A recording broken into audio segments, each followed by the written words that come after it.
Buenas tardes, muchas gracias Rocío.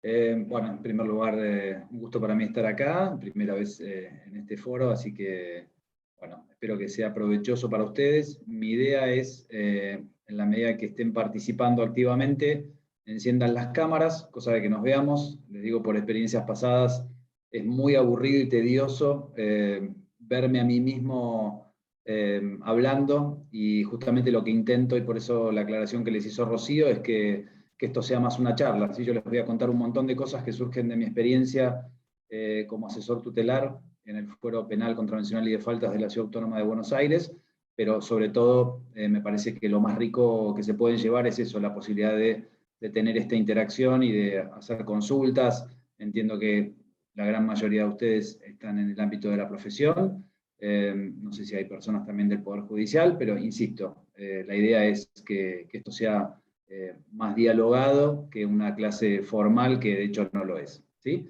Bueno, dicho eso, como ustedes saben, el tema que nos convoca es la justicia restaurativa, y entonces, como primera pregunta que nos tenemos que hacer, estamos en un ámbito académico, es, bueno, ¿por qué justicia restaurativa? Y esto básicamente surge de la cuestión de adoptar un nuevo paradigma, que tampoco es nuevo, les digo, que vamos, ya ha ido introduciéndose en las distintas legislaciones procesales, sobre todo en el ámbito penal, que es la cuestión de entender que nos hallamos siempre ante un conflicto. Y entonces, habiendo un conflicto, está la posibilidad de evaluar, la posibilidad de resolverlo de la mejor manera posible, que no necesariamente implique la imposición de una sanción, ¿sí? Que es lo característico del derecho penal. Y esto tiene una particularidad muy trascendente en todo lo que tiene que ver con los procesos en los cuales se hayan vinculado jóvenes en calidad de infractores. ¿Sí? Cuando digo jóvenes, me refiero de manera indistinta a personas menores de edad, sin distinción de sexo. Si fuera necesario hacer alguna aclaración al respecto, lo aclararía. ¿Sí? Entonces vamos a usar el vocablo joven para referirnos de manera genérica tanto a adolescentes, por eso digo independientemente de la cuestión de género en particular. Entonces, cuando decimos personas menores de 18 años en conflicto con la ley penal, eso automáticamente nos remite a un instrumento fundamental, que es la Convención sobre los Derechos del Niño, y esta Convención sobre los Derechos del Niño nos da justamente un direccionamiento específico a cómo debemos resolver el conflicto. ¿Sí? Si en el ámbito de adultos está, digamos, ya incorporada esta noción de resolver el conflicto, bueno, con más fuerza todavía lo está en el ámbito penal juvenil, porque precisamente en la Convención parte del principio de que la pena siempre va a ser el último recurso, con lo cual siempre tenemos que buscar, si la pena es el último recurso, por oposición, deberíamos pensar, bueno, ¿cuál debería ser el primer recurso? ¿Por dónde deberíamos comenzar? Bueno, justamente la forma de comenzar es buscando ver de qué manera se puede resolver el conflicto, en la medida de lo posible desvinculando al joven de ese conflicto penal, y si esto no es posible, a través de alguna otra vía, que ahora la vamos a ver en función de lo que prevé el régimen procesal penal juvenil, que es la ley 2451 que rige en la Ciudad Autónoma de Buenos Aires. Dicho esto, les quiero también comentar que el artículo 40 de la Convención establece, digamos, parámetros muy puntuales, ¿sí? Que tienen que ver con el principio de resocialización, con el principio de, digamos, intentar que los jóvenes cumplan, dice el artículo 40, una función constructiva dentro de la sociedad, y para eso entonces la importancia también, que ya se los adelanto, que va a ser parte también de lo que vamos a ir charlando, de la participación de los equipos interdisciplinarios para la evaluación del caso y para la evaluación también de propuestas concretas respecto de cuál es la mejor salida, porque también vale aclararlo, cada caso es individual, ¿sí? Por más que parezca una obviedad, esto no lo es, porque a veces también en el cúmulo de tareas y en el cúmulo de casos que enfrenta la justicia, muchas veces se tiende a dar respuestas de alguna manera que ya están estandarizadas. Y esto es lo que tendríamos que intentar evitar siempre desde nuestra intervención en cualquier caso. Ahora bien, ¿cuál es el objetivo concreto de la justicia restaurativa? Porque hasta ahora yo lo que les dije es, vamos a intentar que ese joven no se quede dentro del proceso penal, que ese joven salga del proceso penal primordialmente para evitar la aplicación de una sanción.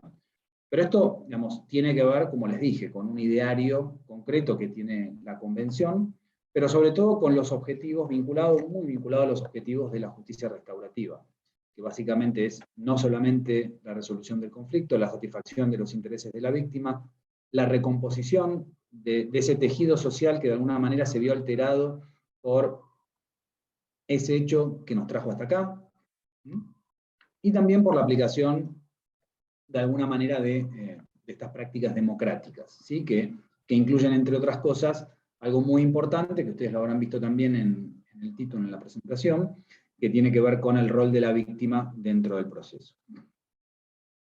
¿Qué no es la justicia restaurativa?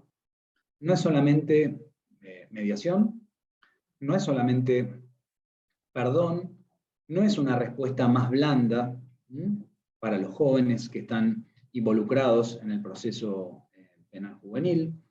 Tampoco tiene que ver con una cuestión de pagar y entonces evitar otro tipo de consecuencias, porque entonces eso también nos colocaría en la situación de que aquel que tiene más medios económicos se desvincula de un proceso penal, mientras que el que no los tiene entonces siempre queda atrapado por el sistema. Y tampoco se trata de generar una exposición a las víctimas, ¿sí? Porque esto también, obviamente, que es un objetivo que debería perseguir el proceso en el sentido de evitar cualquier situación de revictimización. Dentro de lo que, digamos, más que prácticas restaurativas, de lo que se habla habitualmente es de prácticas restaurativas, ¿sí? Y estas prácticas restaurativas, obviamente que tienen catalogaciones y tienen caracterizaciones, y entonces se habla de prácticas completamente restaurativas, mayormente restaurativas y parcialmente restaurativas. Nosotros hoy vamos a ver tres prácticas restaurativas en concreto, que están contempladas en distintas normas del, como les dije, del régimen procesal penal juvenil, que es la ley 2451. Por un lado, dijimos que partimos de la existencia justamente de este conflicto, y esto supone también que cuando hay un conflicto, ¿qué hay primordialmente? Dos partes, ¿no? O sea, para que haya un conflicto, en principio tenemos que hablar de, en este caso, un agresor, alguien que comete un hecho que está tipificado en el Código Penal, y de una víctima. Entonces, como primera respuesta, la ley prevé lo que es la mediación, ¿sí? Que ustedes me imagino que de alguna manera están familiarizados, pero que, digamos, como vía alternativa está prevista en el régimen penal juvenil junto con la remisión y la suspensión del proceso a prueba. Acá ya vemos una primera diferenciación con lo que sería el sistema de adultos. Y entre otras cosas, ¿por qué? Porque una cuestión que no mencioné es que como parte, ¿sí?, de la necesidad de esta resolución del conflicto y de, digamos, de la búsqueda de una respuesta diferenciada, que es lo que básicamente requiere la convención para cualquier proceso donde esté involucrada una persona menor de edad, es la necesidad de una respuesta diferenciada y, por lo tanto, de un abordaje diferenciado al caso. Y en este sentido, entonces, se prevén estos tres institutos, y para ir más en concreto, contarles cuál es, por ejemplo, que el artículo 55, de hecho, de esta norma, dice específicamente cuál es el objeto de esta mediación en materia penal juvenil. Y concretamente habla de la pacificación del conflicto, de procurar la reconciliación entre las partes, posibilitar la reparación voluntaria del daño causado, evitar la revictimización y promover la autocomposición en un marco jurisdiccional y con respeto de las garantías constitucionales. Acá ya vemos de alguna manera cómo se traduce el ideario del artículo 40 de la Convención que yo les mencionaba, de esta cuestión de, por un lado, la reinserción social, por un lado, esta idea de que existe un conflicto que subyace, que es el que nos trajo hasta acá, de intentar darle una solución, la evitación de la revictimización, como yo les mencioné, pero también menciona esto que me parece muy importante, que es esta idea de promover la autocomposición en un marco jurisdiccional con respeto de las garantías constitucionales. Si tuviéramos cara a cara, yo les pararía acá y les preguntaría por qué les parece que es esto.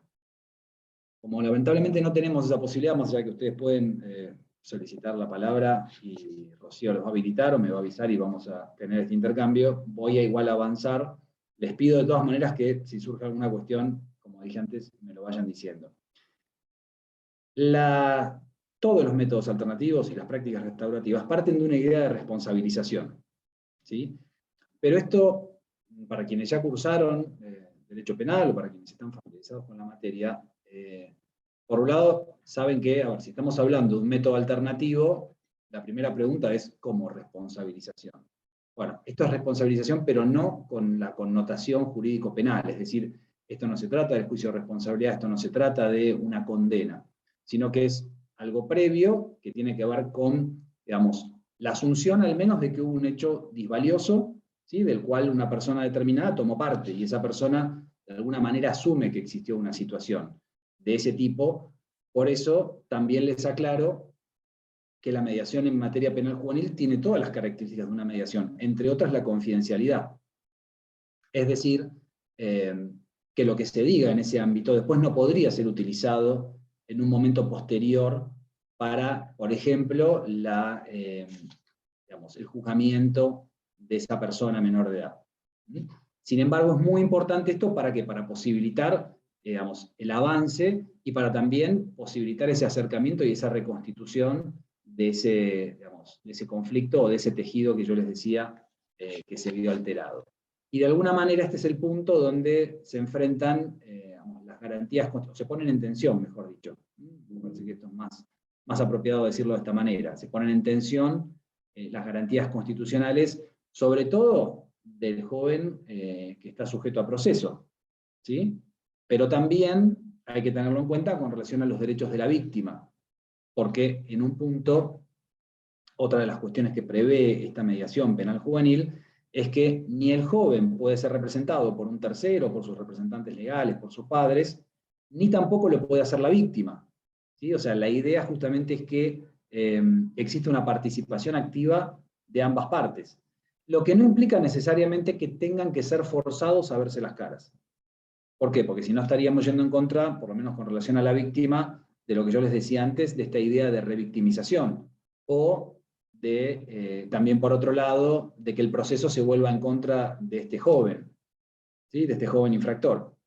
Entonces, está prevista esta posibilidad de que se encuentren, pero también está prevista la posibilidad de que lo hagan en ámbitos separados, con la participación de un mediador profesional, bajo determinadas características, ¿sí?, de, bueno, como dije antes, de confidencialidad, digamos, ni hablar, ya que es un proceso voluntario, ya esto está, digamos, sobreentendido, pero igual obviamente lo aclaro.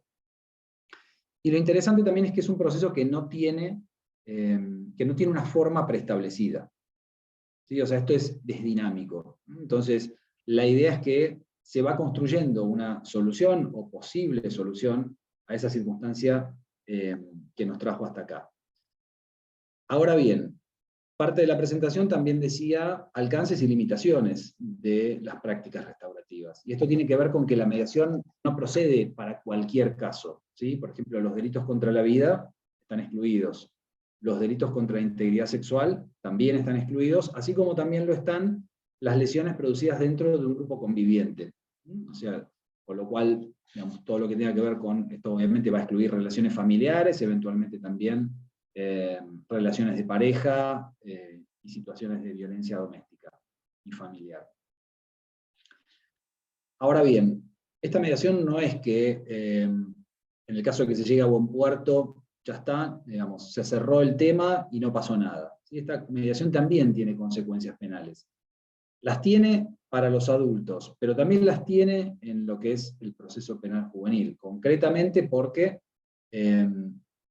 una persona que está sometida a proceso no podría acceder a una mediación si, por ejemplo, incumplió una mediación en un proceso anterior, ¿sí? O si, por ejemplo, la mediación se está dando con menos de 2 años de transcurrida una mediación anterior, con lo cual, digamos, de alguna manera, esto significa una limitación.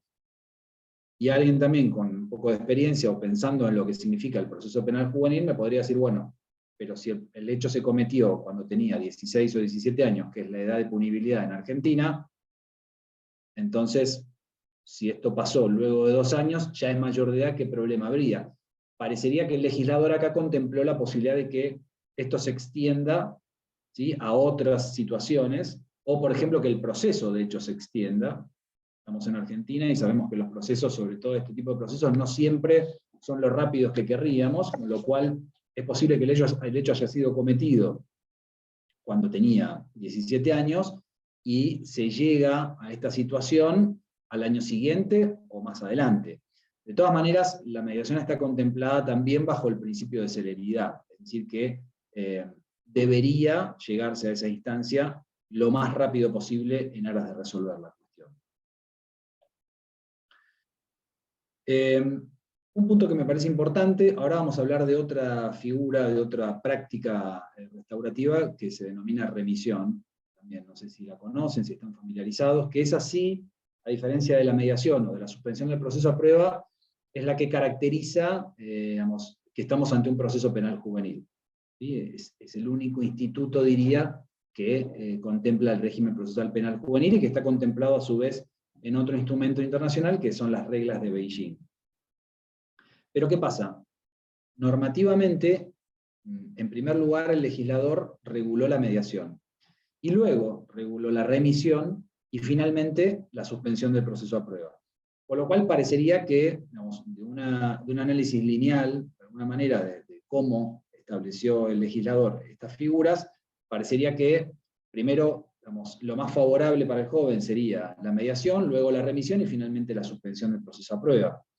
Sin embargo, por estas limitaciones que yo les comentaba, la remisión aparece como la solución más beneficiosa para un joven en un proceso penal juvenil, ¿sí? A diferencia de la mediación, por esto de que de alguna manera tiene consecuencias legales, que no es inocuo el hecho de que yo hoy firme una remisión o que me concedan una remisión, no quiere decir que de acá a un año no me la puedan volver a dar por otro hecho. Sin embargo, si se da la misma situación y estamos ante una mediación, en un periodo que no sea, digamos, que deba ser mayor a 2 años, no me podrían dar antes nuevamente esa salida alternativa. ¿Sí? Lo mismo que si incumplí un acuerdo previo.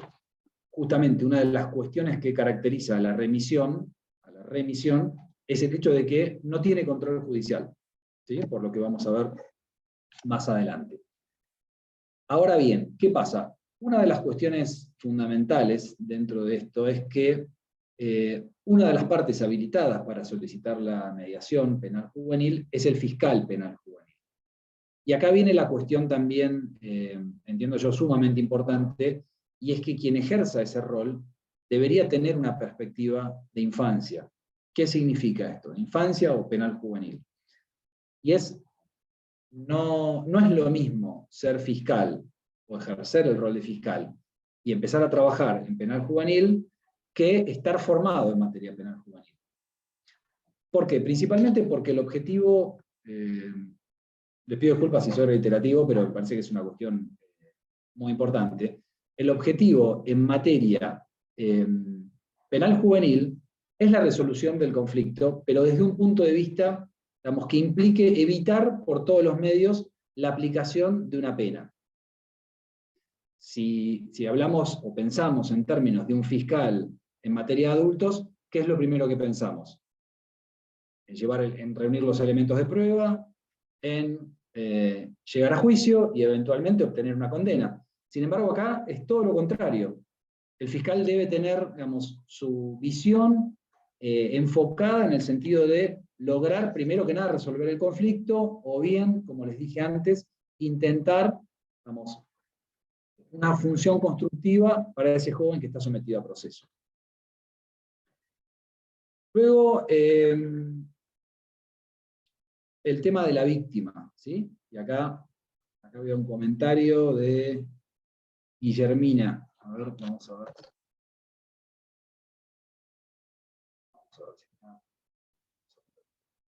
También se verían vulnerados los derechos del niño porque no tendría una visión plena en los jóvenes.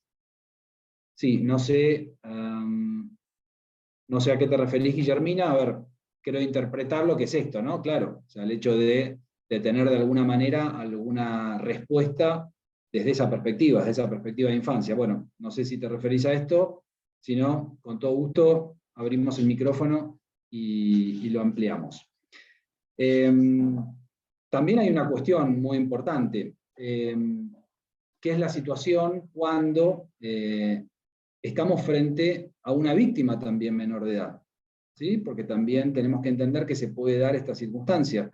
Y en ese caso, ya contándoles un poco más de lo que es el rol que ejerzo de asesor tutelar, contarles que siempre que hay un joven involucrado en un proceso penal en la ciudad de Buenos Aires, debe intervenir, debe tener la asistencia de una asesoría tutelar.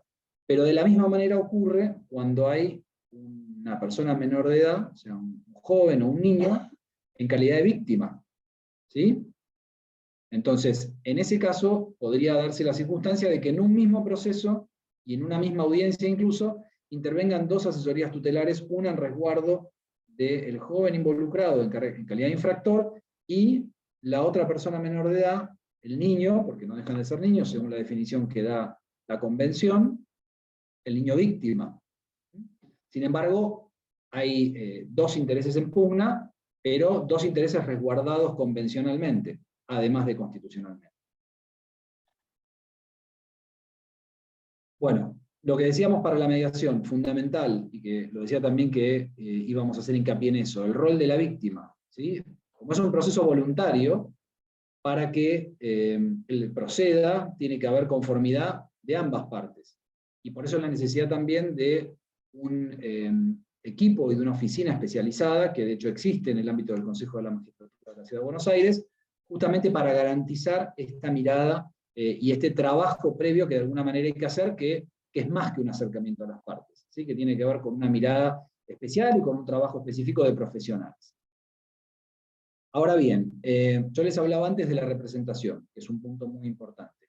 Ni joven infractor ni víctima podrían estar representados por terceros, ¿sí? Porque esto de alguna manera es lo que requiere el proceso para ser efectivo. Para ser efectivo y para poder reconstituir los vínculos, para poder reconstituir los lazos rotos, me refiero a lazos comunitarios, o de alguna manera también avanzar bueno, sí, básicamente esto, ¿no? En lo que tiene que ver con la comunidad, no podría nunca ocurrir si va, por ejemplo, en representación mía un tercero, en cualquier carácter, ¿sí? Pues, digamos, parecería de alguna manera como que se le restaría importancia. Bueno, va mi representante legal si soy joven infractor, van mis padres, o van mis padres si soy la víctima. Y parecería como que se arregla así. Y por eso mismo veíamos al principio, esto no necesariamente tiene que ver con una cuestión o una satisfacción económica, sino parecería que estamos hablando de otra cosa, parece incluso un contrato, y esto claramente no es así. Ahora, distinta es la situación, que de alguna manera voy mezclando algunas cosas, pero me interesa hacer este paralelismo para que ustedes entiendan la diferencia. Distinta sería la situación respecto de una remisión, que les adelanto, básicamente en lo que consiste es en poner fin al proceso, ¿sí? Y remitir al joven a la comunidad, y ahora vamos a ver de qué manera. ¿Por qué? Porque en la remisión yo no podría obligar a ese niño víctima, sea niño, sea adolescente, a que participe activamente. ¿Por qué? Porque también dentro de lo que es uno de sus derechos contemplados convencionalmente, que es el derecho a ser escuchado, podría estar de alguna manera obligándolo a algo que no quiere, un derecho que no quiere ejercer. Y es justamente el hecho de tener que participar de manera compulsiva de esta situación, porque ahora vamos a ver, todavía me estoy adelantando, pero la remisión va por otro carril. La remisión tiene más que ver con ponerle fin al proceso sin, digamos, esa necesidad de esa interacción. No quiere decir que la víctima no esté representada, que la víctima se pueda expedir y que incluso sea muy relevante lo que va a opinar respecto de esa solución. Pero insisto, si la víctima es menor de edad y tiene otra representación, que es la de la asesoría tutelar, velando por sus derechos, no sería exigible la presencia para garantizar o para posibilitar que se avance en la solución de ese conflicto. Ustedes van a poder ver el articulado, obviamente tienen la normativa a mano, si no es relativamente sencillo encontrarla, descargarla. La verdad que no quiero agotar artículo por artículo, porque la idea básicamente es que ustedes comprendan cómo está diseñado el sistema, a dónde apunta, ¿sí? Por eso esta cuestión de los alcances y las limitaciones, cuáles son estos institutos que prevé la ley, desde ya que hay un montón de circunstancias que se agregan y que, digamos, describen cómo es la participación, cómo es el desarrollo de la mediación. Sin mencionarles, por ejemplo, que se prevé la participación de este equipo interdisciplinario, ¿sí? que esto de alguna manera también responde a un principio que es fundamental en materia penal juvenil, que es el principio de especialidad. Y por eso también la vinculación con la idea de la perspectiva de infancia y la perspectiva penal juvenil por parte de todos los operadores, incluido el fiscal, incluido el juez o la jueza que tenga que intervenir. Más allá de este rol especializado que es el de la asesoría tutelar. Ahora, otra cuestión también muy importante es que esto, digamos, en la medida que se acceda, que se resuelva la situación a través de una mediación, esto no va a suponer de ninguna manera la existencia de un antecedente, bajo ningún concepto. Precisamente porque, digamos, así como ocurre con adultos, de la misma manera, en la medida que se llega a un acuerdo, ese acuerdo supone que si las pretensiones de todas las partes están satisfechas, el fiscal archiva el caso, y eso, digamos, no implica que se pueda reabrir, salvo que se hubiesen pactado, digamos, dentro de lo que es justamente las condiciones del acuerdo, algunas cláusulas, algunas circunstancias, que luego se verifique que se incumplieron. En ese caso sí, el fiscal estaría habilitado para reabrir el caso y continuar a la etapa procesal que corresponde. Si por el contrario, como les digo, el acuerdo se cumple, el tema se terminó ahí. Y ahora vamos a pasar a otro artículo, que es el artículo 75, que es el que yo les mencioné, que es el que habla de la remisión, ¿sí? Y que básicamente tiene esta idea de dar fin al proceso, pero dar fin al proceso de una manera que, y por eso acá la vinculación claramente es una práctica restaurativa, porque se vincula directamente con la intervención de la comunidad. Digamos, de lo que se trata básicamente es de involucrar a la comunidad en la resolución del conflicto, y de hecho que sea la propia comunidad la que de alguna manera se haga eco de este conflicto y lo encauce. ¿A través de qué? A través de acompañar a esa persona sometida a proceso en un camino que puede ser, para darles un ejemplo, un referente de un club, un referente barrial, un referente religioso, un referente, bueno, ya les hablé, un referente deportivo también, mismo un referente pedagógico, las autoridades del colegio o de su comunidad, digamos que evaluar, por eso también acá muy importante el tema de los profesionales y las profesionales especializadas, desde trabajadores sociales, psicólogos y demás, como para evaluar cuál es la mejor propuesta que se puede hacer. Ahora bien, para que proceda esta revisión, hay determinados parámetros a evaluar. No es que cualquier caso penal sometido a la justicia penal juvenil va a poder ser resuelto por esta vía. Porque, por ejemplo, se tienen en cuenta la gravedad del delito, se tiene en cuenta también el grado de responsabilidad del joven, y vean acá, volvemos con el punto de las tensiones y de las garantías constitucionales, ¿sí? Habla de grado de responsabilidad, entonces parecería que hay que hacer una evaluación ex ante, o sea, actual, cuando todavía no tenemos una determinación de responsabilidad o no tenemos una condena, justamente porque lo que estamos evitando es llegar a esa instancia procesal. Sin embargo, tenemos que analizar cuál es el grado de responsabilidad. De lo que se trata básicamente es de determinar si, por ejemplo, en cuanto a un hecho concreto, si fue autor o fue partícipe, ¿sí? Con el grado de provisoriedad en el que nos encontramos. Estamos hablando de una etapa donde claramente estamos en la etapa de investigación de ese hecho. Y esto de alguna manera también supone nos permite hacer un paralelismo con lo que es la suspensión del proceso a prueba. para analizar si procede una suspensión del proceso de prueba, no solamente vamos a analizar si esa persona cuenta o no con antecedentes, me refiero a adultos, ¿no? Si cuenta o no con antecedentes, si contara con antecedentes, dependiendo del plazo transcurrido, no podría acceder a una suspensión del proceso de prueba, dice el Código Penal. Lo mismo que dependiendo de la pena en expectativa, o si está la posibilidad de que esa pena eventualmente quede en suspenso. Entonces acá también, así como tenemos que hacer ese análisis ex ante en la suspensión del proceso de prueba para ver si procede o no, bueno, de la misma manera también tenemos que hacer este análisis en la remisión, por eso estos parámetros.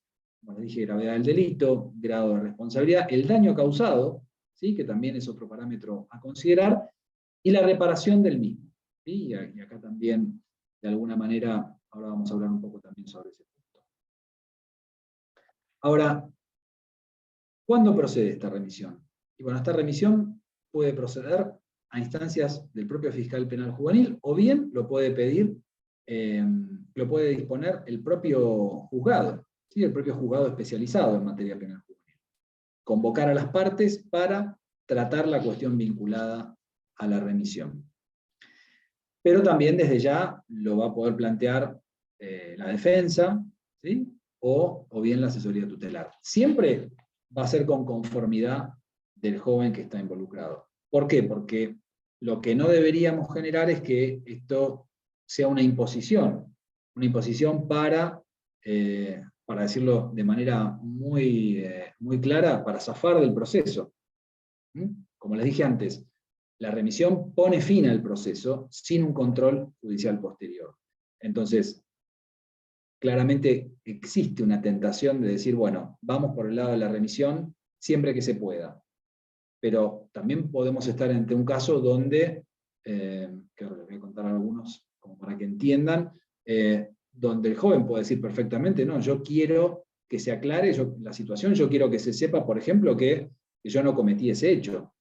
Hemos tenido, por ejemplo, numerosos casos sobre ley antidiscriminatoria, ¿sí?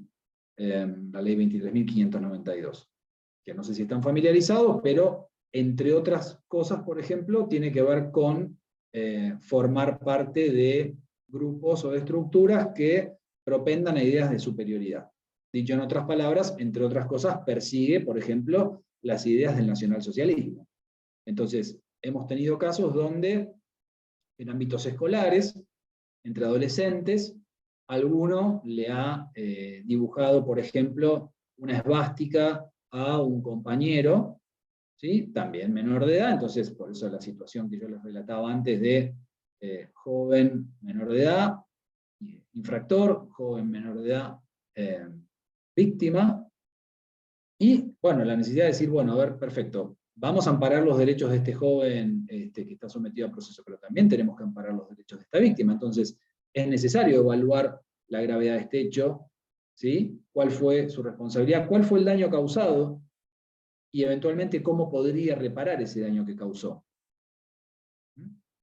Entonces, la cuestión acá claramente es, desde todos los operadores, tenemos la obligación de ver de qué manera resolvemos el conflicto o ver si es posible resolver el conflicto para evitar la imposición de una pena, que como les digo ya, para que lo vean más en el caso concreto, digamos, tiene que ver con esta idea, ¿sí? Con la idea que surge de la convención, pero también que sea una salida donde, digamos, haya algún grado de reflexión respecto de lo que ocurrió, no solamente para que no se vuelva a repetir, pero sobre todo también para amparar los derechos de esa víctima. Por ejemplo, en un caso de estos, yo les hablé de los fines del proceso penal juvenil, y les complemento un poco más. El proceso penal juvenil, por sus características, tiende a salidas que sean siempre socioeducativas. O sea, la persona sometida a proceso debería poder alcanzar algún grado de tener alguna consecuencia pedagógica, es decir, que saque algo productivo, que aprenda algo, que reflexione sobre su comportamiento.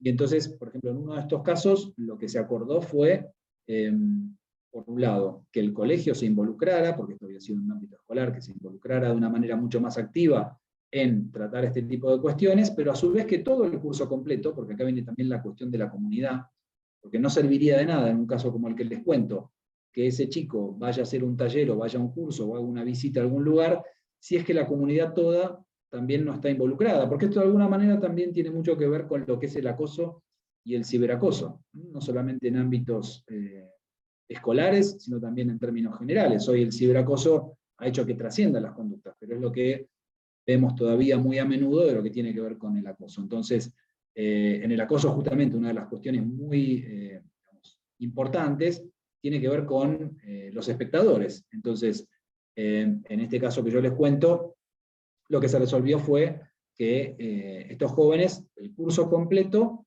hiciera una visita al Museo del Holocausto. Y en otros casos también se exploraron, digamos, alternativas parecidas. En un caso, por ejemplo, una visita a la casa de Ana Frank, o en otro caso, también al museo que funciona en lo que es la ex ESMA, la Escuela de Mecánica de la Armada, sobre la Avenida del Libertador. Todas actividades que, como les digo, tienen este fin socioeducativo, o sea, de nada sirve reprender a alguien si después no va a cambiar esa conducta, y de lo que se trata esto es justamente de enmendar esa situación que nos trajo hasta acá. Ahí parece más claro, porque tenemos digamos, un agresor o unos agresores y tenemos una víctima identificada. Ahora, una pregunta potencial sería, por ejemplo, el tema de, acá veo una pregunta respecto del fiscal penal juvenil, ahora lo vemos. Respecto de, por ejemplo, lo que se llaman delitos pluriofensivos, ¿sí? ¿Cuáles serían los delitos pluriofensivos? Por ejemplo, tenencia o portación de arma de fuego. ¿Sí? Son delitos que se cometen en un ámbito público, que afectan a la sociedad en conjunto, pero no hay una víctima identificada. Por eso pluriofensivos, o sea, genera una afectación a un bien jurídico más amplio que es la seguridad pública. De la misma manera, por ejemplo, todo lo que tiene que ver con la tenencia y comercialización de estupefacientes. Y les menciono estas figuras porque son figuras que tramitan bajo la órbita de la justicia penal de la Ciudad de Buenos Aires. Brevemente hago una salvedad. No sé si están familiarizados con la estructura, con la ingeniería, digamos, de la justicia en el ámbito de la ciudad, en el sentido de que, así como en todas las provincias existe una justicia federal y una justicia local, en el ámbito de la Ciudad Autónoma de Buenos Aires existen 3 jurisdicciones. Existe la justicia federal, ¿sí? Que juzga, como bien dice su nombre, todos los delitos federales. Existe una justicia nacional, que es la antigua justicia penal de la ciudad, mejor dicho, justamente de Buenos Aires, antes de que fuera ciudad autónoma, y luego de la reforma y de la puesta en funcionamiento de las instituciones de la justicia de la ciudad, mejor dicho, se crea también la justicia de la ciudad, que a partir de convenios de transferencia de competencias empezó a asumir el juzgamiento de distintos delitos, juzgamiento e investigación de distintos delitos, que hoy por hoy conforman un catálogo amplio, pero que excluyen, si se quiere, figuras más graves, pero por ejemplo están incluidas figuras como todo lo que tiene que ver con ley de estupefacientes, por lo menos los tramos más bajos de la escala penal, que es lo que está vinculado también, si alguno ha leído, a la ley de desfederalización de investigación y juzgamiento de justamente estupefacientes. Muchas provincias lo tienen dentro de sus competencias, otras jurisdicciones no lo han asumido. La Ciudad de Buenos Aires sí lo ha hecho, entonces lo que tiene que ver con tenencia simple, tenencia con fines de comercialización de estupefacientes, o directamente la comercialización, bueno, eso forma parte de la competencia de la ciudad, de la misma manera que la tenencia y la aportación de arma de fuego. Esos son 2 ejemplos de casos donde no tenemos una víctima identificada. Entonces, en ese caso, la pregunta sería, ¿y entonces es posible aplicar prácticas restaurativas? La respuesta es positiva, en el sentido de que les puedo contar situaciones donde se han resuelto casos, por supuesto que no a través de mediación, porque no hay contraparte con quien mediar, pero sí, por ejemplo, para el caso de una remisión o para el caso de una suspensión del proceso a prueba.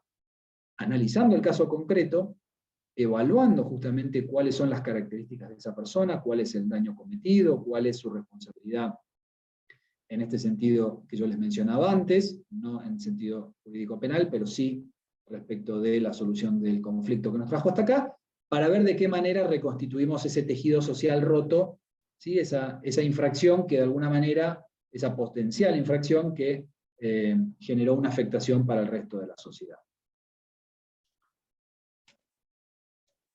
Yo les hablé de las reglas de Beijing y les mencioné que estaban específicamente contempladas en este instrumento, que es de los años 80, que de hecho es viejo y por eso se advierte también al leer la propia terminología, porque de hecho es una norma que habla, entre otras cosas, de los menores delincuentes, ¿sí? O sea, para que se den una idea de la perspectiva que aplica, pero señala algunas cosas que son interesantes, y a su vez el propio texto legal tiene la norma, la regla propiamente dicha, y un comentario. Y en el comentario a esta regla 11, que es la regla que reconoce la remisión, hace referencia a que procede incluso para casos graves, ¿sí? Y por otro lado, de alguna manera define qué es esto de la remisión, que también está definida en este artículo 75 del régimen procesal penal juvenil, que es la norma local, la recepta, que el artículo 75 dice que la persona menor de 18 años sometida a proceso puede por sí o a través de su defensa requerir evaluar no continuar con el proceso. ¿Sí? Que básicamente eso es en lo que consiste la remisión. Pero el comentario a la regla 11 de Beijing lo dice de otra manera, dice, entraña la supresión del procedimiento hacia servicios apoyados por la comunidad. Y después agrega, en muchos casos la no intervención sería la mejor respuesta, y finalmente dice que puede aplicarse en cualquier momento del proceso. Y lo interesante de acá es esto de estos servicios de apoyo a la comunidad, o de la comunidad. Porque precisamente de lo que se trata es que esa persona sea nuevamente recibida, como yo les decía antes, y por eso se involucra a referentes familiares, a referentes incluso laborales, a referentes sociales, a referentes afectivos, que serían los familiares, pero también podrían ser otros que no necesariamente tengan un vínculo de sangre, así como también referentes religiosos y referentes académicos. ¿Con qué objetivo? Bueno, precisamente con este objetivo que yo les mencionaba antes, que es, por un lado, esto de que habla la Convención en cuanto a que adopte una posición constructiva en la sociedad, pero también con la idea de dar una respuesta diferenciada a los jóvenes. ¿Por qué? Porque en realidad de lo que se trata básicamente, también, y dicho de manera muy llana para que se entienda, es este de tomar una posición constructiva en la sociedad básicamente tiene que ver con que no vuelva al sistema. Que de hecho que es lo que todos sabemos, si no lo sabemos por cifras, lo intuimos, que la gran mayoría de la población carcelaria en Argentina son personas que han pasado por el sistema penal juvenil. Entonces, evidentemente hay un fracaso del sistema penal juvenil que no ha sido capaz de ver qué le estaba pasando a ese joven en su vida, concretamente, que no tiene que ver con una actitud de, digamos, como les dije al principio, de ser indulgentes o de dar una respuesta más blanda, sino que tiene que ver con, de alguna manera también, una idea que tiene mucho que ver, y ahí viene una pregunta, que tiene mucho que ver con esto de la perspectiva juvenil, la perspectiva de infancia, que es la restitución de derechos. ¿Sí? Si yo, digamos, tomo la situación de los jóvenes en conflicto que nos llegan, y yo les garantizo que el 90% tienen algún derecho insatisfecho, en el sentido de o porque se truncó su trayectoria educativa, o porque tienen algunas dificultades de índole de salud, ¿sí? Piensen en el tema adicciones, y piensen en el tema también vinculado a lo que yo les hablé de los casos vinculado a tenencia o comercialización de estupefacientes. En la gran mayoría de los casos se trata, cuando son adolescentes, en muchas situaciones de chicos que a su vez están involucrados en un consumo problemático. Y en gran parte por esa situación también están entonces involucrados con lo que es en sí, digamos, esta conducta. Esto significa que vamos a, como dije antes, a dar una respuesta más blanda, porque de alguna manera esta es la observación que se hace desde algunos ámbitos. Bueno, entonces como tiene problemas, vamos a darle otro tipo de respuesta. No se trata de eso. Se trata justamente de amparar, de tener en cuenta, la película completa, no solamente una foto, un episodio en particular. Es ver qué está pasando, sobre todo también pensando en cómo sigue esa trayectoria de vida. Y acá un concepto que se los incorporo, que no lo mencioné hasta ahora, pero que es esta idea de, ahora tanta introducción y se me hizo una laguna, esta idea del proyecto de vida, ¿sí? Que es una noción que no solamente ha tomado la Corte Suprema, pero que también ha sido ya desarrollado por la Corte Interamericana en numerosos fallos. Entonces, ¿de qué manera voy a garantizar un proyecto de vida si, por ejemplo, le impongo a un joven una pena de prisión perpetua? De alguna manera, por eso es que está vedado ese tipo de salida, porque iría en contra del ideario de, como dije antes, de la Convención sobre los Derechos del Niño. Bueno, avanzando un poco más entonces, para que se entienda cómo operaría en la práctica entonces un pedido de remisión.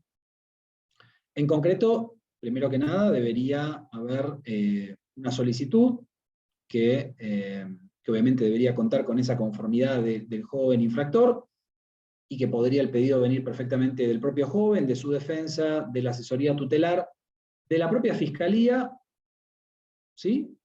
Incluso, y ahora sí retomo esto que me habían planteado antes respecto de la formación, corríjanme si entendí bien, pero entiendo que venía formulado de esa manera, igualmente permítanme que lo chequeamos rápidamente, esta idea de el tema de la formación del fiscal penal juvenil. Bueno, esto básicamente lo que tiene que ver es con el hecho de tener perspectiva, ¿sí? Esta palabra tan importante que la usamos para otros ámbitos, ¿sí? Por ejemplo, cuando nos referimos a género, pero que también es muy importante usarla cuando nos referimos, por ejemplo, en materia penal juvenil, o en materia de víctimas también, de víctimas y de testigos menores de edad, y es lo que también de manera amplia podríamos denominar perspectiva de infancia, que tiene que ver con esto, tiene que ver con tener en cuenta cuál es el objeto de este proceso que está en trámite y que involucra directamente a una persona menor de edad.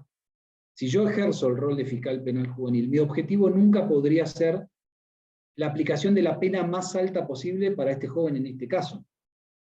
Pero ustedes me dicen, bueno, pero si el caso es muy grave, sí, perfecto, pero yo primero, antes de hacer semejante aseveración, justamente tendría que involucrarme en el caso a través de la mirada de equipos profesionales para determinar cuáles son las circunstancias del caso, para ver, más allá de que luego de la celebración de un debate se lo responsabilice al joven, y luego de esa responsabilización, cuando sea el momento de evaluar si es necesaria la aplicación de una sanción, se determine así todo que es necesaria esa sanción.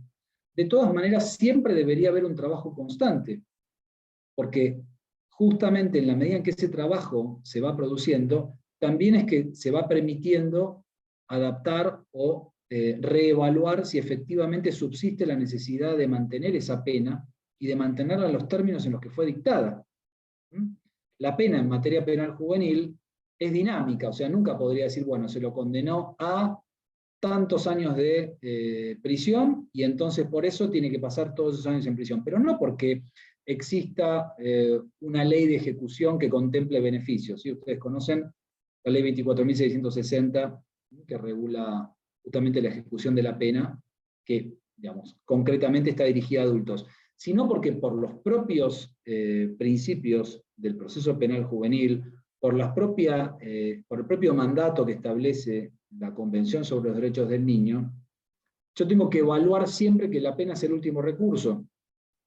¿Sí? Y en ese sentido, esto implica también que así todo, una vez que se hubiese fijado una pena, igualmente es necesario seguir trabajando con esa persona, primero que nada, porque les hago la aclaración, conserva los mismos derechos, conserva los derechos de cualquier persona menor de edad sometida a un proceso porque esa es la ley que se va a considerar válida, ¿sí?, para hacer cualquier análisis.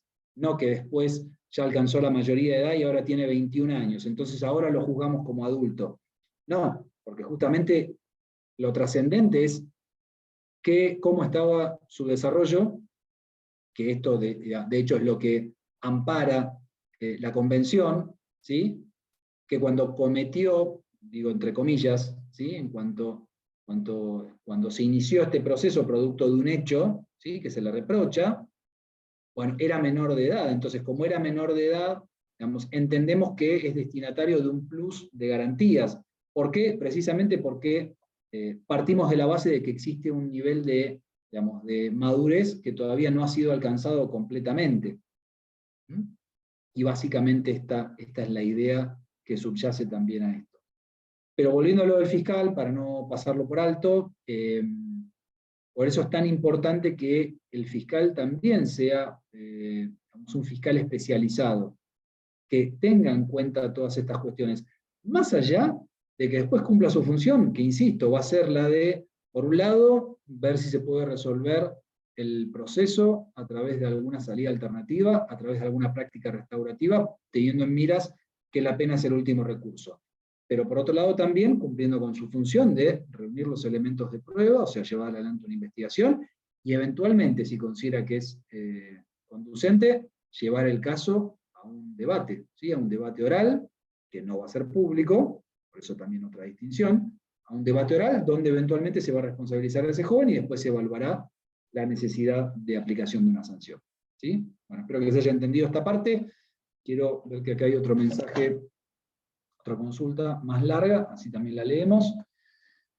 Dice Héctor, en el ámbito educativo, plantear la acción reparatoria por parte de los adultos educadores estaría en contradicción de elaborar la responsabilidad, ya que no se tiene en cuenta ni se escucha la necesidad del infractor, ni se lo pone a pensar en cómo puede producir algo que funcione como reparación.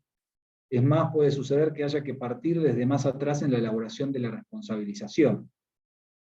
Es interesante pensar de manera anticipatoria en el ámbito educativo las prácticas restaurativas para mitigar la intervención del ámbito judicial. A ver, coincido plenamente con esto último, que justamente el ámbito educativo cada vez más está trabajando sobre la base de prácticas restaurativas, justamente, no solamente para no llegar al ámbito judicial, porque, por ejemplo, yo les hablé del tema del acoso y del ciberacoso, que de hecho lo he trabajado, y lo he trabajado justamente a partir de recibir infinidad de casos donde no era posible avanzar a partir de una solución judicial, porque, digamos, por el lado de la contravención no prosperaba, digamos, porque tiene una limitación. En la Ciudad de Buenos Aires también el Código Contravencional prevé que no se puede juzgar a personas por contravenciones a personas menores de edad. Entonces, por ejemplo, lo que podría ser un maltrato físico no, digamos, prosperaría, o un hostigamiento, no prosperaría en materia contravencional. De la misma manera, en una infinidad de delitos, como el umbral mínimo es de 2 años, por ejemplo, una amenaza quedaría excluida, ¿sí?, para ser juzgada por un órgano penal juvenil, ya sea incluso para personas mayores de 16 años. Ni hablar si tienen menos de 16, que directamente se los considera no punibles, con lo cual, según dice también el régimen procesal penal juvenil, ni siquiera podría iniciarse un proceso. Entonces es necesario, indispensable, diría yo, volver al ámbito educativo para restituir derechos y para trabajar el tema desde ese lugar, ¿sí? Justamente porque también existe otro principio, y estas prácticas restaurativas también responden a él, que es justamente el principio de desjudicialización. Y este principio está contemplado en la normativa, contemplado también en la convención, que tiene que ver con esto, con que en la medida de lo posible tenemos que procurar sacar a las personas menores de edad del sistema de justicia, porque sabemos que el sistema de justicia, en materia penal, a la larga, de lo que se trata es de la administración de penas. Por eso mismo la aclaración que yo les hacía en todo momento respecto de que ese no es el objetivo en materia penal juvenil, y solo nos quedamos con aquellos casos que no pueden ser resueltos por otras vías, como estamos viendo acá, a través de prácticas restaurativas.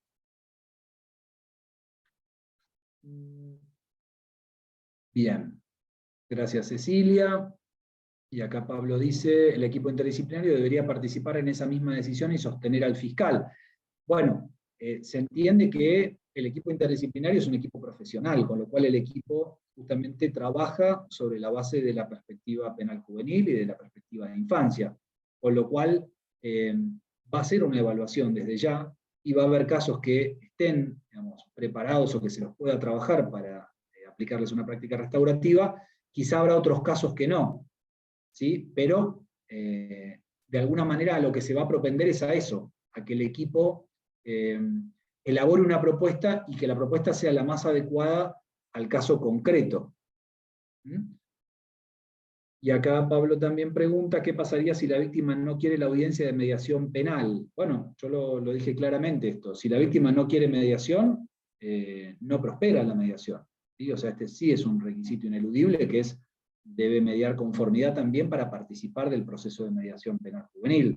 De lo contrario, no se podría avanzar en este sentido. Algunas cosas concretas que quiero, bueno, como les dije antes, me quedé en esto, en cómo opera en la práctica el pedido, ¿sí? Se formula el pedido y luego de eso viene, sí, importante el trabajo del equipo interdisciplinario, ¿sí? Que va a elaborar una propuesta y que esa propuesta ineludiblemente tiene que basarse en este ideal socioeducativo a que hace referencia el artículo 40 de la Convención sobre los Derechos del Niño, y que entre otras cuestiones, y que es lo que surge un poco de distintos casos en los que hemos podido participar, por ejemplo, podría incluir reanudar los estudios formales. Por ejemplo, tengan en cuenta que siempre el fin, como les digo, el fin, digamos, y esto no es solamente un cliché, sino que de hecho es así, no solamente digamos, tiene que tener un objetivo socioeducativo, tiene que tener también un objetivo pedagógico. O sea, esa persona que participa, ese chico, esa chica que participa en calidad infractora en un proceso penal juvenil, tiene que llevarse algo de ese proceso. Algo que lo haga, que le dé más herramientas, porque muchas veces también se trata de eso, de una carencia de herramientas, en muchos sentidos, ¿sí? Pueden ser de herramientas intelectuales, y un poco, digamos, por ese lado está enfocado el tema de la reanudación de estudios formales. También puede ser herramientas laborales, ¿sí? De acuerdo a su situación, a sus particularidades, ¿sí?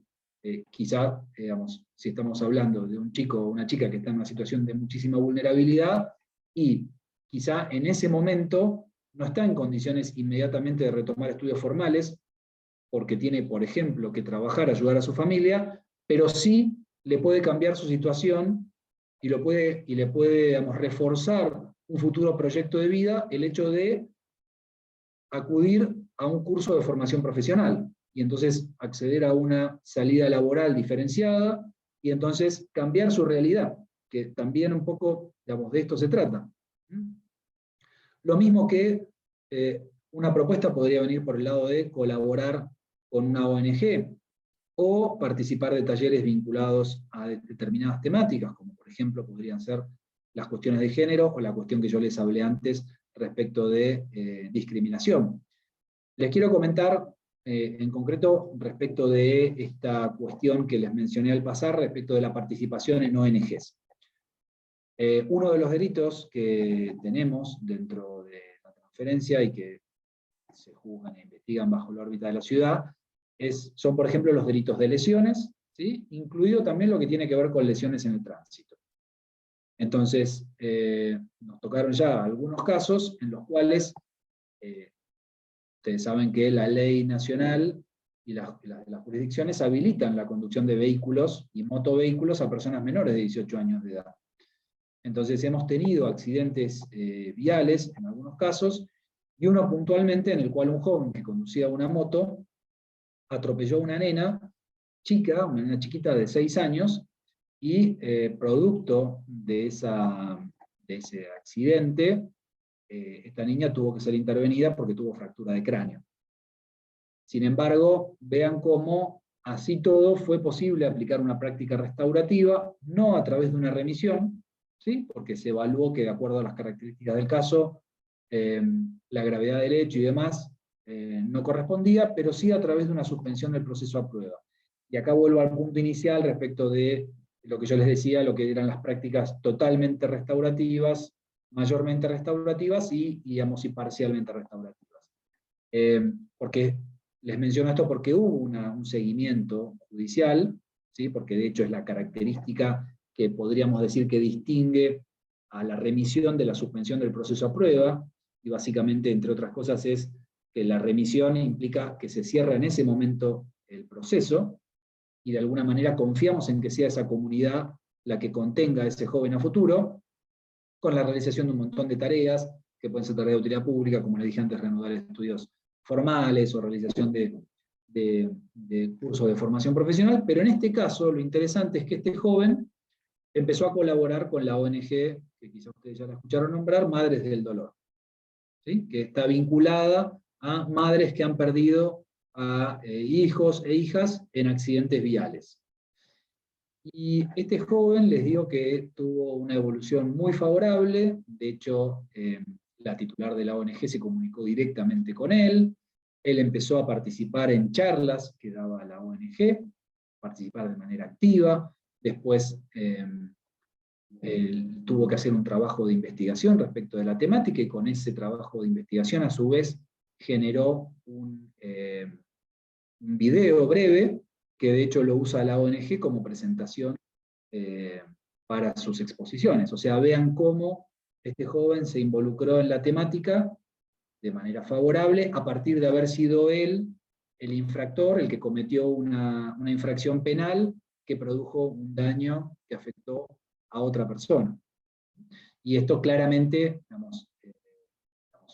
permitió de alguna manera restaurar eso que se había afectado o que se había roto.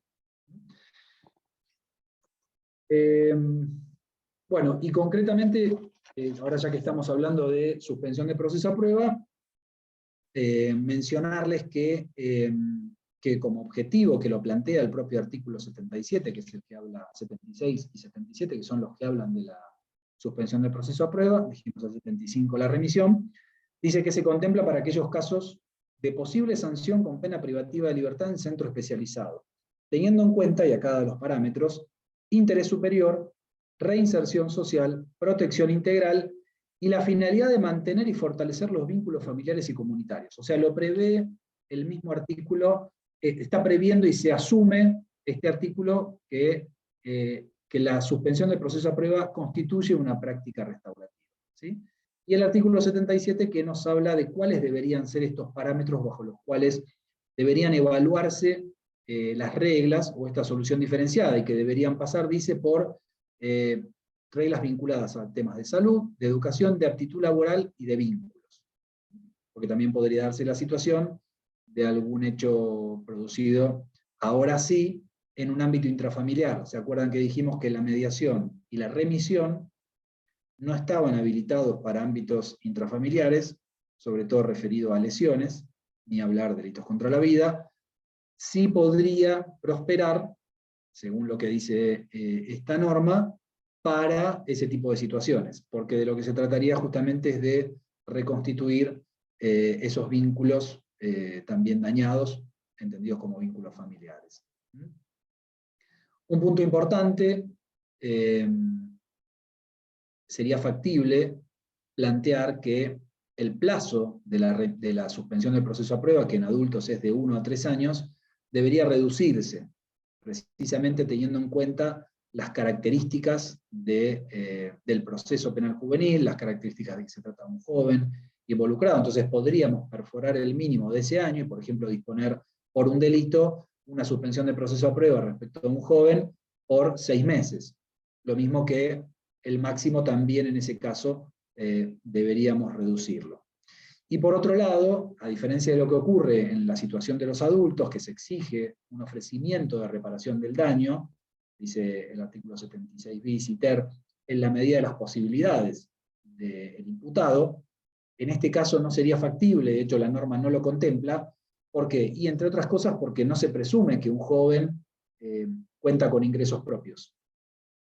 Entonces, la norma no le exige que repare el daño de manera concreta, lo que no significa que en la medida en que hubiese, digamos, de alguna manera tenido alguna actitud para enmendar su infracción o la situación que lo llevó hasta ahí, podría ser favorablemente evaluado también en los mismos términos en los que mencionaste ahora, por el fiscal penal juvenil y eventualmente también por el juzgado penal juvenil. Y entonces eso, colocarlo en mejor situación para acceder a la suspensión del proceso. Son las 6:10, acá veo que hay algunos comentarios y me interesa sobre todo que puedan hacerlos también abriendo el micrófono y preguntando lo que quieran. A ver. El equipo interdisciplinario debería participar, acá para sostener al fiscal, esto lo vimos, lo de la víctima en la mediación penal lo vimos, y acá Mauro menciona las prácticas restaurativas, no se dejan de lado en procesos judiciales en que haya menores, quiero decir que también son útiles para casos judiciales o en cabo esto se excluye. A ver si llego a entender la pregunta. Las prácticas restaurativas se aplican tanto para adultos como para personas menores de edad. Lo que yo estoy planteando es que las prácticas restaurativas tienen una vigencia y mucho mayor justamente en procesos que involucran a personas menores de edad, porque el objeto incluso, a ver, si en adultos, ¿sí?, existen distintas posiciones respecto de cuál es el objeto del proceso, ¿sí? Entonces vamos desde teorías retributivas en un extremo a justamente, si se quiere, posiciones abolicionistas que de alguna manera involucran salidas alternativas y en el medio un sinfín de posiciones. En materia penal juvenil no hay discusión sobre cuál es el objeto del proceso. ¿Sí? El objeto del proceso, digamos, siempre es digamos, tender a la reinserción y siempre es con un objetivo socioeducativo. Nunca es en sí la aplicación de una pena, porque como lo establece la propia convención, ese es el último recurso, siempre. O sea que acá no hay duda. Entonces, en materia de adultos, el Código Procesal Penal de la Ciudad Autónoma de Buenos Aires prevé la mediación, prevé la suspensión del proceso a prueba. No prevé la remisión, que es lo que les marqué antes. Y estos tres institutos, estas tres prácticas restaurativas, sí están contempladas con diferentes alcances en materia penal juvenil. Y por otro lado sigo leyendo, en el derecho comparado se han utilizado foros para niños, niñas y adolescentes infractores de leyes penales, en esos foros de encuentros de menores infractores de leyes de 19 delitos en los que se excluyen a las víctimas. Bueno, acá habría que ver, por eso, la regulación local incluye directamente a la víctima, ¿sí? Y contempla los derechos de la víctima. Con lo cual, bueno, ahí hay una diferenciación.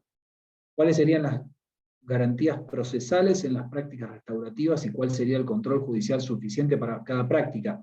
Bueno, de alguna manera creo que lo fui planteando, o sea, el tema de las garantías tiene que ver con esto, ¿no? Que yo mencioné el tema de la tensión que existe respecto de el análisis respecto de la responsabilización de un joven que, como bien sabemos, y como ocurre en esto con los adultos también, nos estamos adelantando de alguna manera porque mientras abordamos las prácticas restaurativas, ya sea a través de una mediación, de una remisión o de una suspensión de proceso a prueba, todavía rige la presunción de inocencia.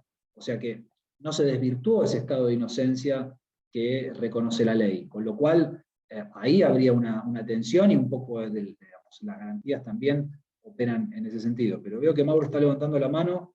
No sé si podés abrir el micrófono. Sí, ya le estoy habilitando el micrófono.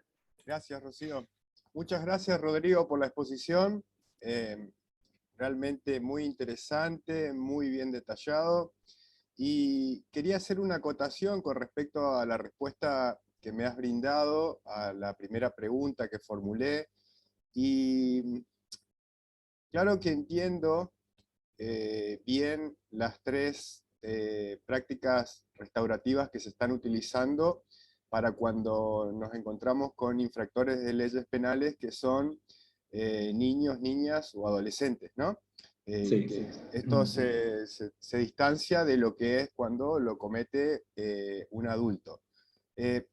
Con respecto a la pregunta, era en cuando existe un proceso penal contra un menor por un delito penal, y si es porque, según tengo entendido, en el derecho comparado, se están, por ejemplo, haciendo juntas vecinales como remisiones, pero no obstante que hay un proceso penal para esta persona menor de edad, y se está aplicando también esta remisión como práctica restaurativa, pero transitándose un proceso penal. Esto es lo que yo quería entender, si en Cava se está excluyendo, cuando ya hay un proceso penal, que se pueda llegar a hacer una remisión para también aplicar conjuntamente una práctica de justicia restaurativa, para que en ese entorno los menores puedan estar más conscientes y capaces de entender la infracción, el disvalor de la conducta, entre otros. Bien. A ver, hay un tema, sí, pero te lo respondo de esta manera. ¿Sí? Por un lado, existe un artículo específico, el artículo 8 del régimen penal juvenil, que incorporó, ¿sí?, algunos instrumentos en materia penal juvenil, justamente. No solamente la Convención sobre los Derechos del Niño, pero también estas reglas de Beijing. O sea que las reglas de Beijing ya son ley, ¿sí?, en el ámbito de la Ciudad de Buenos Aires, para el juzgamiento de delitos que involucran a personas menores de edad. Y entonces, ¿por qué te digo esto? Porque te voy a leer brevemente lo que dice la regla 11, que es esta que recepta la remisión. Y dice, regla 11, se examinará la posibilidad, cuando proceda, de ocuparse de los menores delincuentes, por eso la terminología de alguna manera antigua, por eso se refiere de esa manera, sin recurrir a las autoridades competentes. Y esto es lo que te quería leer. O sea, fíjate cómo estas reglas de Beijing, digamos, establecen la posibilidad directamente de no recurrir a las autoridades judiciales. O sea, de resolver delitos sin siquiera llegar a instancias judiciales. Sin embargo, la regulación específica de la figura de la remisión, que es el artículo 75, lo hace dentro del propio proceso penal juvenil. ¿Sí? O sea, si bien incorpora la norma, la ley penal juvenil, la ley 2451, incorpora este texto, que son las reglas de Beijing, que tienen este artículo, cuando hay que, digamos, cuando hay que bajarlo en el sentido de, bueno, ¿cómo se va a aplicar? Prevé un procedimiento judicializado. Pero igualmente es un procedimiento judicializado con determinadas características que, entre otras cuestiones, involucran esto, involucran que, por ejemplo, y esto les digo algo también de lo que estoy trabajando, y que veo acá también a una amiga, a Soledad, que es el tema de la utilización del lenguaje claro. ¿Sí? A diferencia de lo que ocurre en procesos de adultos, necesariamente el proceso penal juvenil también debería basarse en la utilización del lenguaje claro y en la necesidad de flexibilizar la utilización de terminología, pero también la forma en que se da una audiencia. De hecho, yo les cuento algo, he tenido oportunidad de participar de audiencias de remisión donde se ha llevado adelante lo que se conoce como círculo restaurativo. ¿Sí? Es decir, ponernos todos en círculo, todas las partes del proceso, la víctima, los infractores, ¿sí? Era un caso de unas lesiones en agresión. Vieron que está el artículo 95 y el 96 del Código Penal, las lesiones en riña, pero las lesiones en riña dan cuenta de un grupo de personas que se pelean entre sí. Las lesiones en agresión es cuando varias personas agreden a una. Bueno, esta era la situación. Una víctima mayor de edad y personas menores de edad que habían sido, digamos, identificadas como potenciales agresoras, y entonces se dio este trabajo en el marco de un círculo. ¿Sí? O sea, en el sentido de que eso es muy propio de las prácticas restaurativas que se han aplicado en distintos procesos, digo, procesos incluso más grandes, más amplios.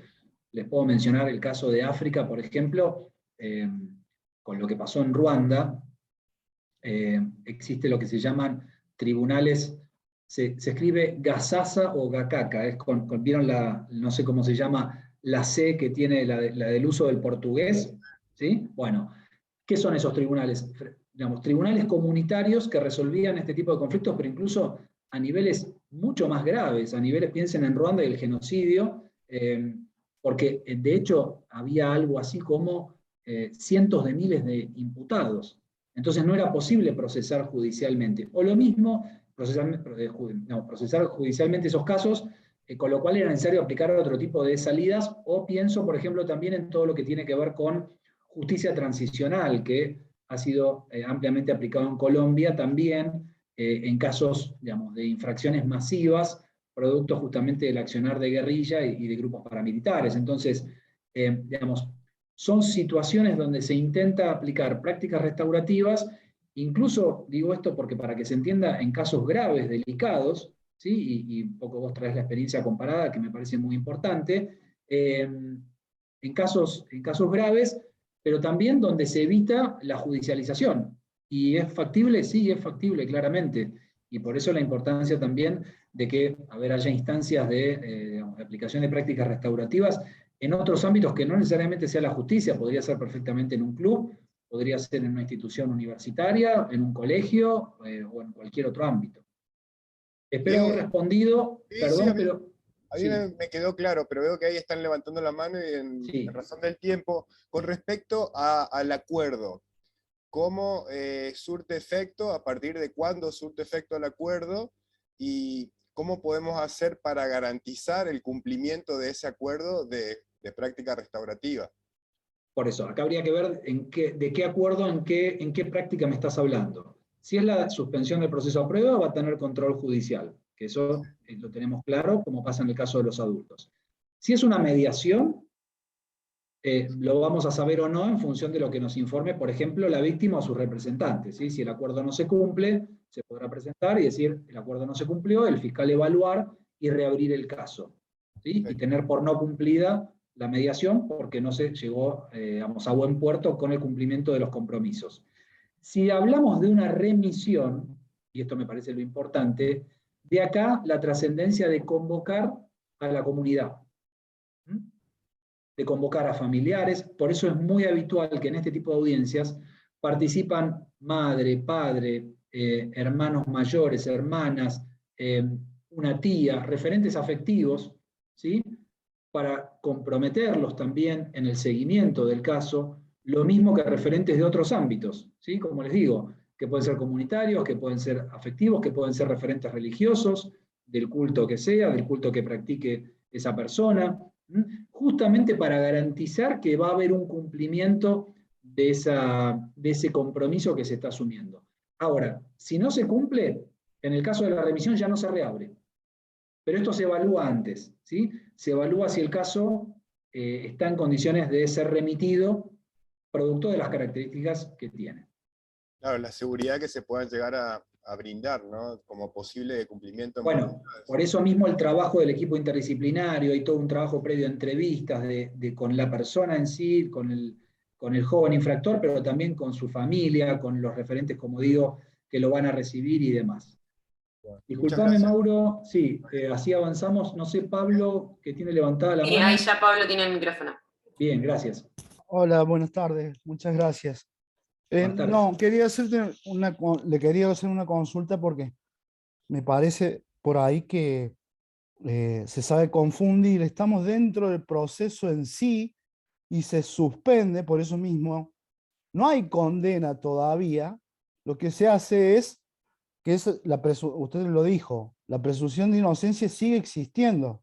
Lo Así que pasa es. es que la persona se adelanta, vamos a decirlo de alguna manera, el victimario se adelanta a poder elegir, si es que se puede, y según las características y exigencias que tiene el código, poder tener una mediación o hacer remisión, etc.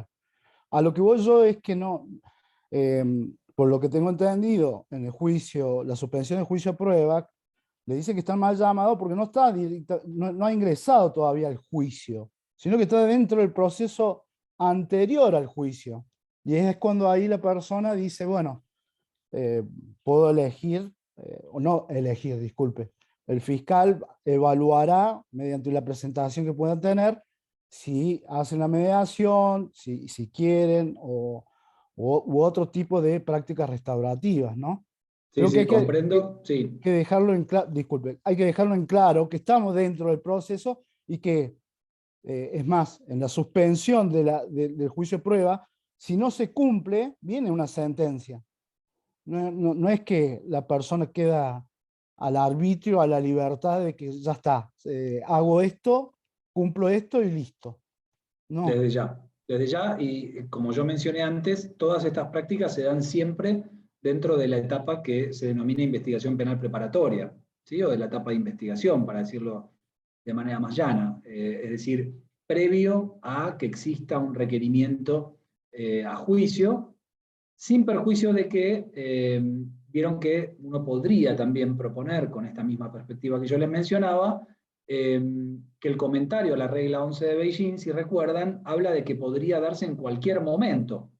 O sea que si bien no está contemplado, en términos generales, siempre estas soluciones se van a proponer en el marco de la investigación. Pero podría darse, por ejemplo, la circunstancia de que lleguemos al momento previo al inicio del debate, ¿sí?, del juicio propiamente dicho, y que se proponga, por ejemplo, una suspensión de proceso a prueba, sería factible, o que por el propio, a ver, porque también sabemos, yo les mencioné antes, cómo juega el paso del tiempo, ¿no? Y sobre todo en personas que están en contacto, ¿sí?